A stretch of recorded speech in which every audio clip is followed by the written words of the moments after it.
Hey guys, it's me, Tenzin, and Migs. and so today we're gonna do a little mukbang slash talk about our vegan journeys and our experiences and some tips and tricks for you guys. So I hope you guys enjoy this video. Don't forget to give it a like, comment, and share. So yeah, let's get started. So we got all the food from Dosa Delight, which is a place in Jackson Heights. Well, I say we. You. I got all the food. It's okay. But I remember going to this place when I was like really little, and now that I'm a New Yorker, it's exciting to be trying it again. Yeah. With a New Yorker. We also got samosas, and pani puri. So yeah, it's all Indian food and vegan. So we just wanted to talk and eat at the same time. But yeah, you ready? Yeah. And we got mango juice.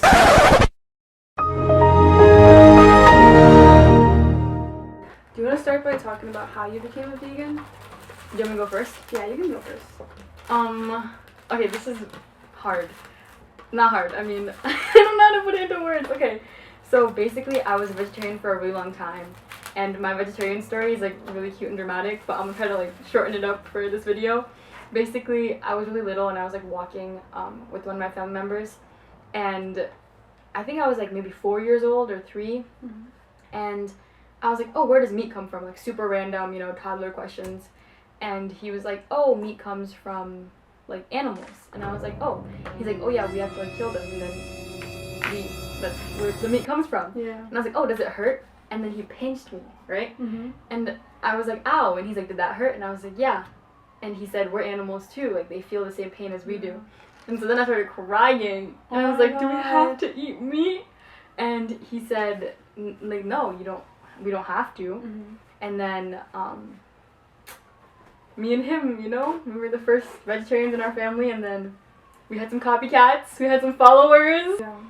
And then I went back to Yala in 2016, and I rediscovered vegetarianism. And then I've actually only been, I guess, vegan for about a year. Same. So I'm definitely not an expert. Yeah. Wait, how old were you when you turned vegetarian? Back. In India? I think I was, I want to say I was 14. Oh, it wasn't 2016. I'm such a liar. It was going into, ninth grade, graduating from middle school. So since high school, I've been a vegetarian, or born again vegetarian. Alright, your turn. So basically I started my journey when I was 3 years old, and I was with my aunt, and she was advocating for animal rights, and so I was just there, she was kind of babysitting me, and then I saw animals being killed in front of me. At 3 years old? Yeah. When people are at the restaurant and in the back they actually cut the chicken fresh. So I saw that and I was crying. And when you're a kid, you don't know what's going on. You just know that they're being hurt. So after that I stopped eating meat. I just stopped eating meat for 17 years. 16 years ago. And then last summer I went to India again, and then I became a vegan. Yeah, it's easier. Yeah, the food is so good. But it's just in Gala they don't have alternative milk we do. But I researched about the dairy industry and how they torture animals to get the milk, and how they inject hormones and stuff. So after that I became a vegan. In the beginning it was kind of hard. But I wasn't fully vegan. I was I didn't directly eat cut an egg and milk. Same. Or drink milk. Same. But at birthday parties and stuff, I would eat the cake. And sometimes when people when they invite you to their house and you just don't want to say no because it sounds disrespectful, I would eat yogurt and stuff. But now I don't. It's been a year since I fully strictly became vegan. So I'm gonna answer questions that people ask me. Let's see. Initially, what was the biggest struggle you faced during your transition to being vegan? You wanna go? You go first. Okay. And in the beginning, my parents were a little bit unsupportive. They were just like, oh, like, being a vegetarian's fine. Why can't you just stay there? Like, why do you have to go so extreme? And then my parents, like, I told them why I wanted to be a vegan, and then they supported me, and then they would start buying me the milk. Because usually I would buy my own, like, vegan stuff. Yep. And then they started to buy it for me. And that's it. I think, like, yeah, that's about it. And then, like, the little stuff, like, kind of the chips, the snacks. Sometimes, like, you don't realize that it's not vegan. Or, like, you know it's vegetarian, but it's not vegan friendly. That's it. What about you? Free stuff. Oh, I remember in college, as commuters, they would sometimes give out donuts. And so I remember... That's true. Out, in my college. Yeah, like, they always are giving out, like, a bunch of free stuff, but a lot of times it's not vegan friendly. So you get so excited and you're like, oh my god, free food. And you get there and then it's weird to be like, do you have vegan donuts? Because of course, like, free stuff is not gonna be fancy smancy. And then same thing, family not being the most supportive, because I remember my family and friends, they would both say, you can't be Tibetan and not eat cheese. Like, you can't be Tibetan and not have dairy, you know? They were just like, what are you gonna eat? How do you manage your nutrition intake? That's actually a really good question. The biggest misconception is that the vegan lifestyle, like, is not healthy. And I think any lifestyle, like, everything in moderation is key, you know? And they did discover that a lot of proteins that you find in meat can easily be found in, like, various vegetables and plants. And it has more protein. And that sometimes they have even more protein. So I definitely make sure to get my greens in, which is, I guess, a benefit of being vegetarian since we were younger, because it's like vegetables don't scare us. Like, I actually love vegetables. Like, and then, well, now that I've moved to New York and stuff, and with the pandemic, I'm kind of like, oh, should I start, you know, just eating vitamins? But I never have, and my stats have always come back from the doctor really good. And, like, B12, you know how, like, if you go get your blood drawn, they're always like, oh, make sure you're over 12 or stuff like that. I'm always, like, 13 or 14. I'm actually taking supplements from this company called Care of. Oh, I saw that on your Instagram. Yeah, and it's so great because it's, like, 6 different, no, actually 9 different kind of vitamins and supplements. And, I mean, I don't know what each of them are. I have it on a paper, but, basically it's like B12, iron, all these other different vitamins. And then I also juice in the morning. I usually juice on a regular basis, but it's so much work. And in the winter, I don't know, I feel like juice in the winter just turns me off. Really? Because I feel cold. No? Yeah, I mean, I get more lazy in the winter time. But for me, juicing is more about digestion. That's true. And I also, like, don't eat celery on a regular basis or kale on a regular basis. So when you juice it, it just makes it so much easier to just take it in. Okay, just like a disclaimer also, like, I know a lot of things that people love to say is like, oh, you're just one person, like, you're not going to make a big difference. And, like, there's, like, 2 things I want to say to that. One of them is obviously, like, if every person had that attitude, nothing would have ever happened in the world ever. And second, and as Tibetans, I feel like we are just such the definition of grassroots movements in, like, everything we do. And I guess the vegan movement is definitely a grassroots initiative. And then second of all is, I think we both recognize that I think it's about, like, 90% of, like, the pollution and, you know, of the world the blame can be placed on, I think it's, like, the top 10 companies. So we're also not blaming the average consumer or, like, some mom living, like, in Queens trying to feed her kids. Like, this is not obviously, like, personally, like, being vegan does make me feel better, but it doesn't make me think that I'm a better person than someone who isn't. And I think that's an important clarification, because people just, I think, when they think veganism, just have all these preconceived notions.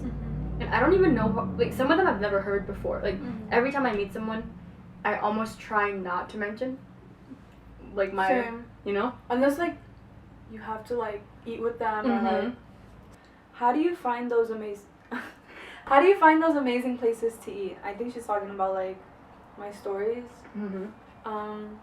Honestly, I just research, and I follow a lot of vegan Instagram accounts. Yeah, I just look up stuff, and like I'm lucky to have a partner that is very open to like eating vegan, because my partner is not he eats meat. But every time he's with me, like we'll try to go to a vegan restaurant, or like he'll find me like vegan cafes.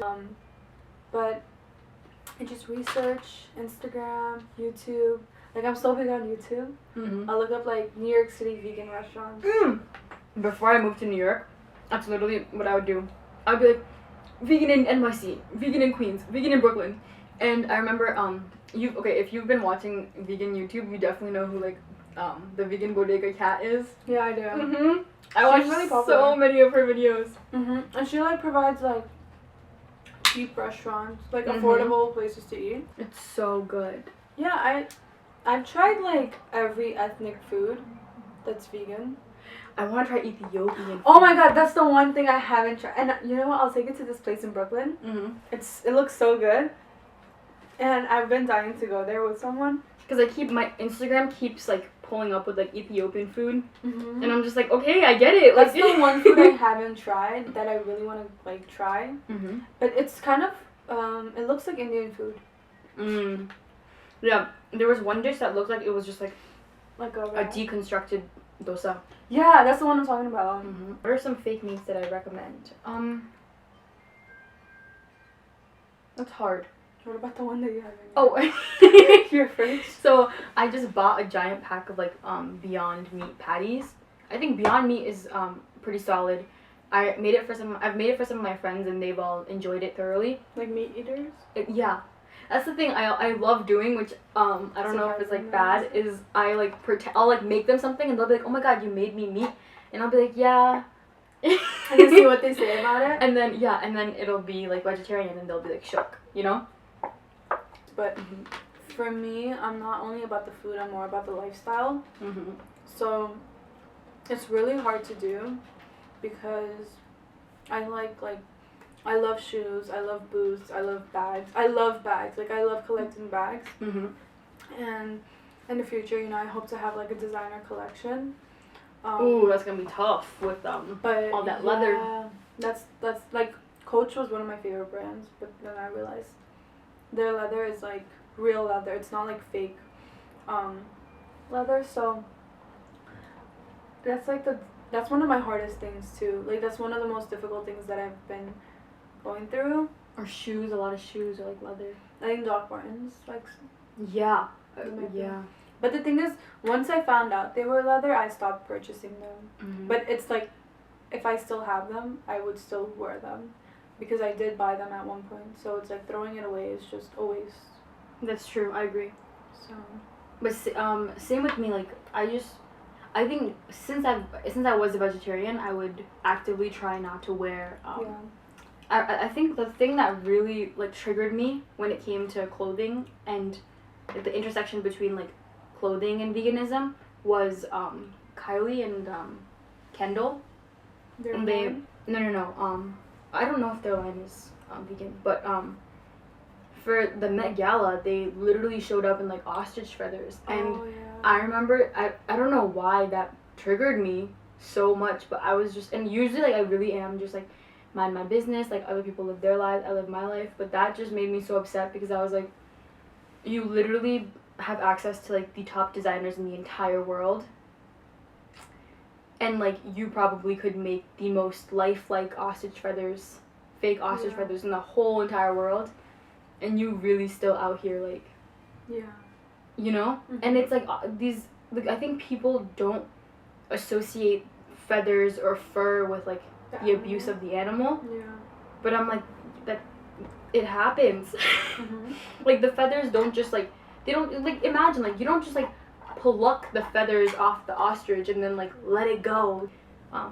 The human aspects of it, like fast fashion, has been really hard, because it's so accessible, and you see all your friends like buy the cutest things from like Shein or like Princess Polly, and you're just like, I know, that's one of, I've been going through that too. Like I used to shop at Fashion Nova, like in high school, in senior year of high school, and Fashion Nova's been around that long? I think so. It just wasn't as popular as it is now. because they have so many like ambassadors and stuff. Yeah. But I wanted to shop at Shein.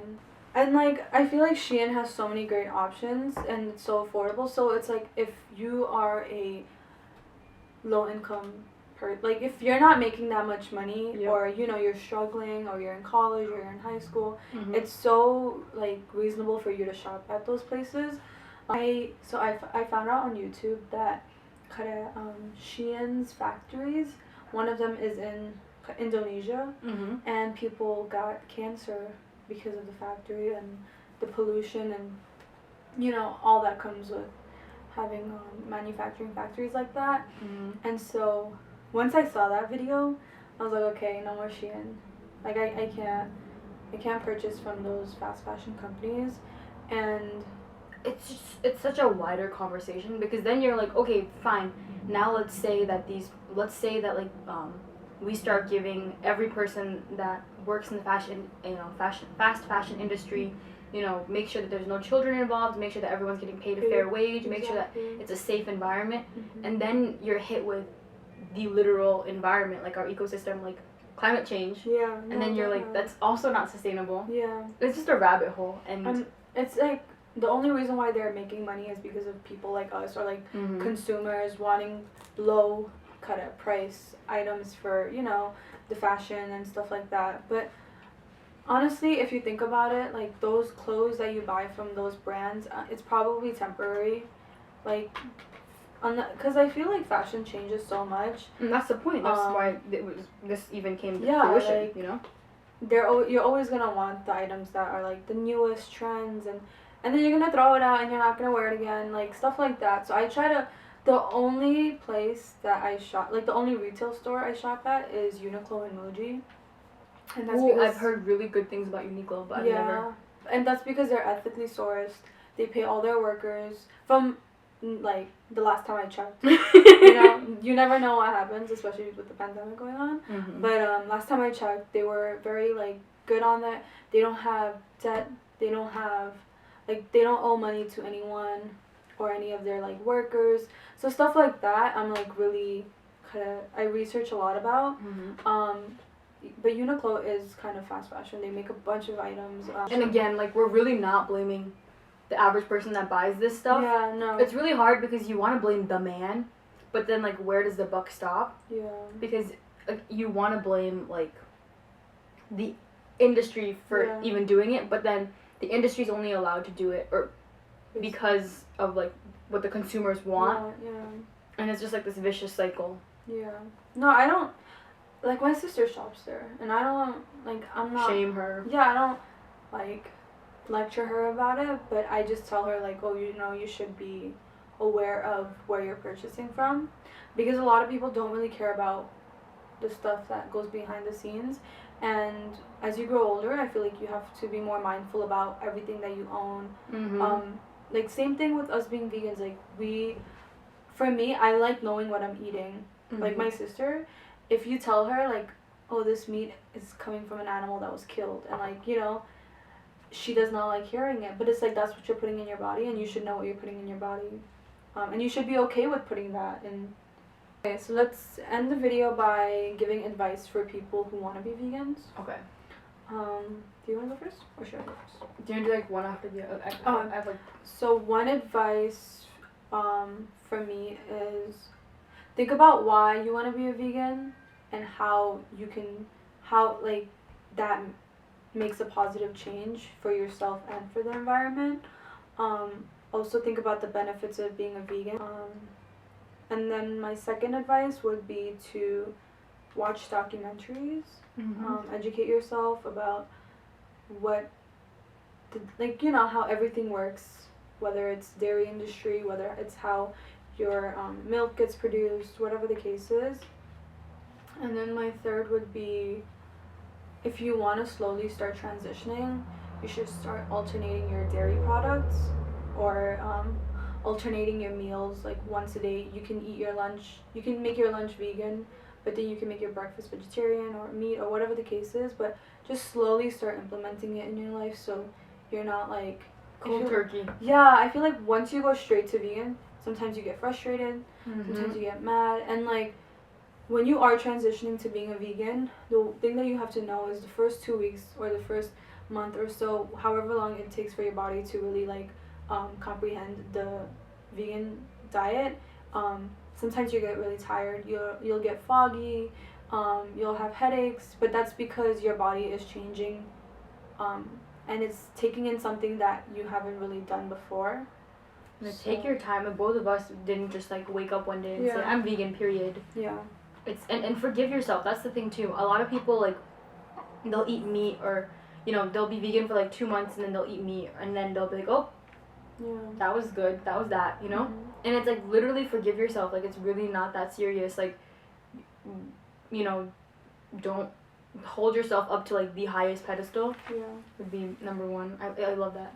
I loved all the things you said. And definitely like follow other people who are vegetarian and vegan and like accounts and stuff, because it does feel better to know that you're not like, again, not to be super dramatic, but you're not like alone. Mm-hmm. So take it slow.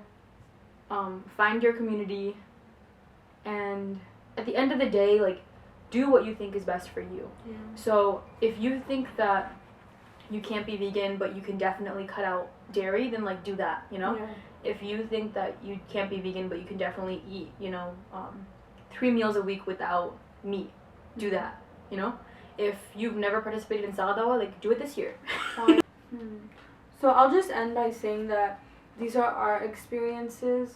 Not everyone experiences the same thing, but the fact that people are transitioning into being vegans is such a great thing to hear and see. Don't take everything that we say to the grain. Like, you can see, like, if you try out what we say, it might work for you, it might not. It really depends on you and your body, because everyone's body is different. You might be someone who eats meat every single day, and transitioning into being a vegan might be harder for you, or your body might take it so much worse than someone else. Like, it really depends on you, but I think that it's so great to see more people being vegans. Our DMs are open. Yeah, I'll link our Instagrams down below. Oh, wait, let me do a, okay, so hopefully by the time this video's up, oh my god, I feel like it's a YouTuber saying that, but, I know what you're gonna say. So I'm actually going to, interview her for, my podcast, Naturally Nosy, and we're just gonna talk about, her and her boyfriend and, like, their love life, and I'm definitely gonna ask you about, I remember before, like, in this video you talked about, being vegan and him not. I was gonna ask you more, but I was like, ooh, let me save that juice for the podcast. But you have to watch it. So yeah, link. I'll put the link in below. Link down below of our podcast. But yeah, thank you guys so much for watching this video. I really hope you guys liked it, and I hope you guys learned something. And yeah, don't forget to like this video. Don't forget to subscribe, and everything will be in the link below, including the podcast, our Instagram. So yeah, thank you guys. I hope you guys stay safe. Bye. Bye.